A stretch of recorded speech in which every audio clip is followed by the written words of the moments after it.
Welcome to this session on managing stress and pressure in sport. So today we'll look at how stress and arousal influence performance and more importantly, how you can regulate them to stay consistent under pressure. Stress and pressure aren't just obstacles, they are inevitable parts of the sport the key difference lies in how you respond. That response often separates peak performance from underperformance. And my aim today is to give you both the science and the practical tools to manage your mental state, whether you're competing at your best or training day to day. And by the end of this session, you will understand how arousal levels interact with performance and discover what your own sweet spot it might be and learn strategies to cope when the pressure rises. So let's get started. And here's how our session will unfold.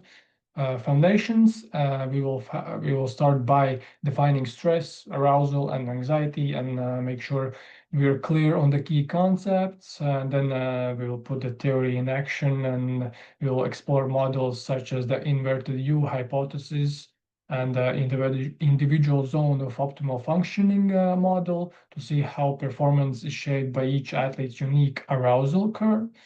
Also, we will recognize the signs. We will identify indicators of our and under arousal, ranging from physical cues to cognitive and behavioral changes. And also, you will learn strategies like breathing and the relaxation methods to regulate stress in real time.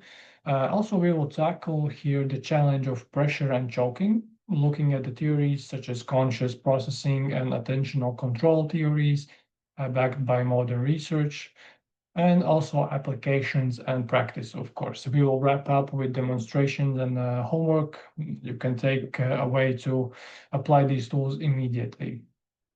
So this flow takes us smoothly from theory to practice, ensuring you leave with both the understanding and the skills to manage stress and pressure effectively. Why stress matters? And why we should be focused on stress? Because it's unavoidable in sport, obviously, and in life. In sport, it's from the first whistle to the final buzzer. When managed well, stress sharpens focus and fuels motivation. It gives us more power. But when it's unmanaged, it can derail even most prepared athlete. Even if this athlete is the most tactically, strategically, and physically most prepared athlete. Recent research shows that competitive anxiety, both cognitive, which is worrying and overthinking, and somatic, which is physical reactions such as like heightened heart rate and sweating, it can impair performance. It has an increased injury risk and even slower recovery times. The goal really isn't to eliminate stress, but to regulate it. That means developing self-awareness first and foremost, learning how to shift your arousal levels, and practicing strategies to regain composure when pressure peaks. And today's aim is to help you build the capacity so stress becomes an asset, not a liability. It is also very important to distinguish stress from pressure, though they often overlap. Stress is the internal and external demands placed on you, fatigue, a tough opponent, or the weight of competition. Pressure is the expectation to perform under those demands, whether self-imposed, coach-driven, or coming from an audience. They both influence the performance differently, because stress is about energy and activation levels, where pressure is more about the meaning and importance you attach to performance. Recent research reminds us that the emotions affect performance in nuanced ways. It's not just the presence of stress or pressure, but how you interpret them that matters. And today we'll explore strategies to manage both of these things effectively. Let's define arousal. It really refers to your body's activation level, ranging from feeling sleepy or disengaged or at low arousal to feeling jittery and too overwhelmed at high arousal.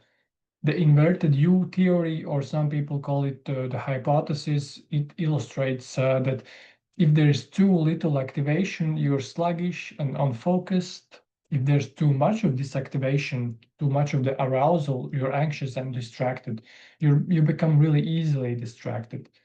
Really, the sweet spot lies in just the middle, when you're just alert, focused, and primed to perform.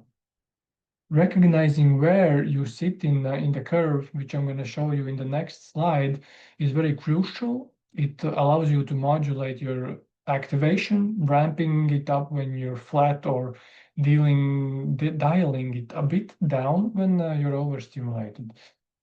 The ability separates consistent peak performers from those at risk of a burnout or choking under pressure. So this is the inverted U hypothesis.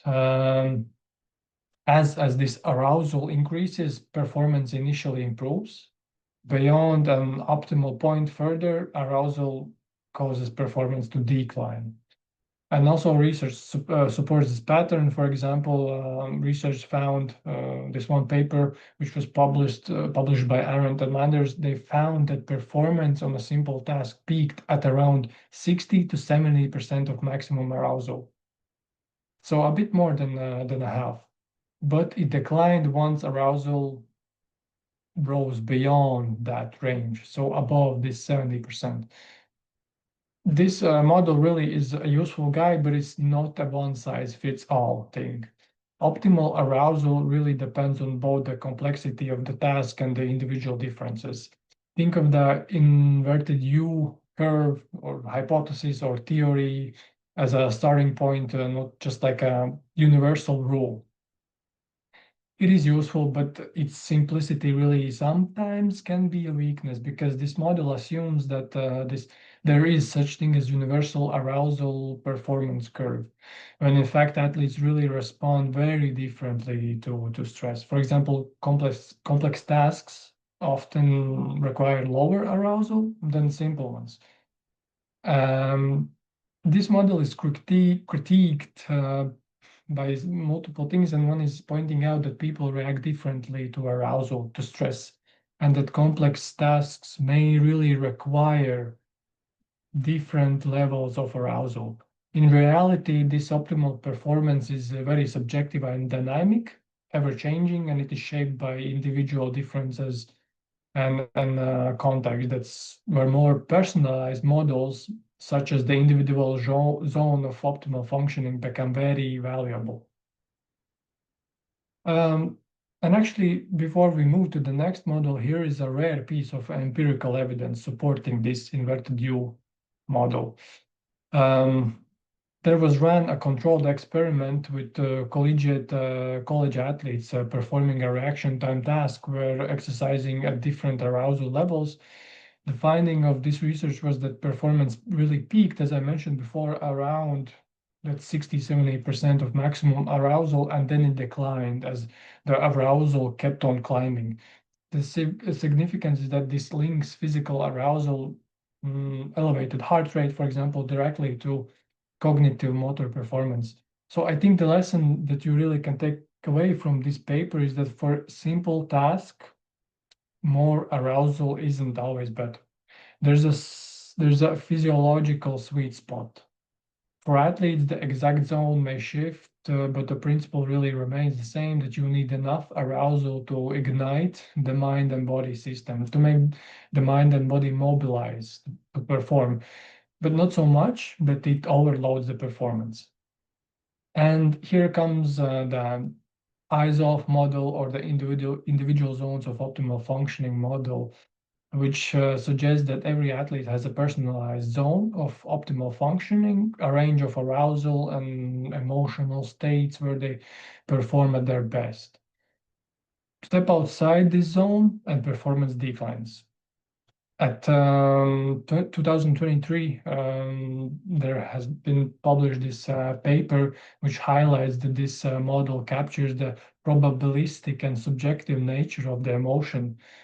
The performance link One athlete may thrive in calm focus, while another needs this healthy excitement. So what makes this model powerful is its individualization. Unlike the inverted U model, which assumes a universal curve, eyes-off model asks, what is optimal for you and what is optimal for everyone? This reframes mental training from just general theory to really personal self-awareness and regulation.